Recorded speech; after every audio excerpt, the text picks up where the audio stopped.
In this lesson, we're going to talk about quantitative visuals, which are those that we create using data and real numbers. These are the kinds of charts and graphs that you create in Excel or PowerPoint or elsewhere. Let me show you the 10 most common charts and graphs.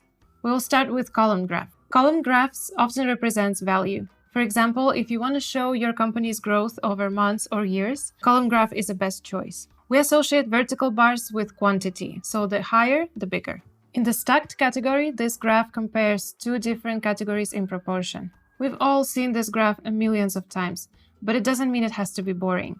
Here are the few examples of really creative ways of using this graph. For example, using real objects to simulate columns, fill them with images, or even add in animation. As I just mentioned, vertical bars are often associated with quantity and value. Horizontal bars are associated with time and intensity. In this example, you can see a stacked graph that visualizes famous people routines and the time that they spend on each task. This visual works very well because the measurement used for comparison is the same, 24 hours. Now let's continue with line graph. A line graph is often used to show trend over time. It can also be combined with other graphs, like column bars, to show trend. You can see lots of line graphs used in your financial or fitness apps. Notice how little information is displayed in these graphs. They're very easy to understand. Now, area graph is very similar to the line graph and communicates the same, but the color-filled area helps emphasize volume and not only the trend line. Now, let's talk about charts. We're going to start with our favorite one, the pie chart. Pie charts are great to show a proportion within the same category, and each slice represents a part of a whole. And then we have a donut chart, which is basically a pie chart with an empty space in the center. Personally, I use this one more often, first of all because it looks cleaner, and second of all, you can use the empty space in the center to place content. You can often see this chart across banking apps, visualizing different categories of your spendings, like groceries or restaurants.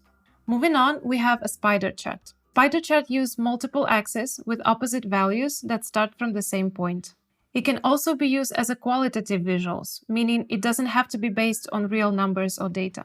You can see in this example, I used it to describe style, putting opposite values, such as fun and serious, on the opposite sides of the axis. Feel free to get creative with the way you connect the dots. It can be a more abstract shape or more serious and straight lines. Spider charts are great to show positioning.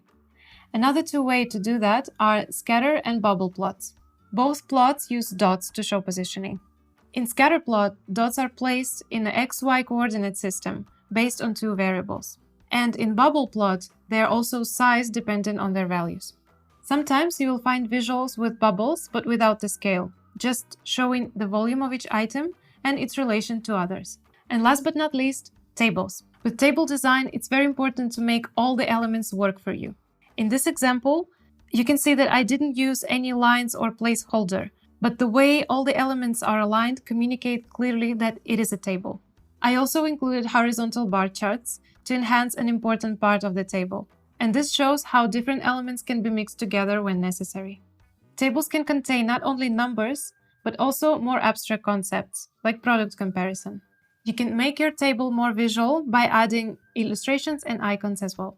As you can see, you are probably familiar with most of this type of visuals. They are easy to understand, easy to create, but there are a couple of things that you can do to make them even more digestible. First of all, remove all the unnecessary elements, only keeping what's important. Let's take a look at these two graphs. If our goal is to communicate the difference between the columns, is it really necessary to put the real numbers there?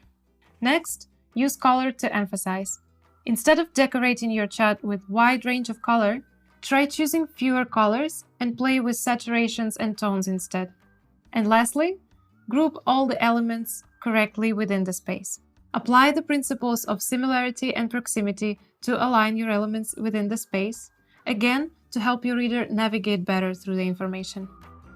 Now we're done with the quantitative visuals, and we can move on to the qualitative visuals. We're going to see it in the next lesson.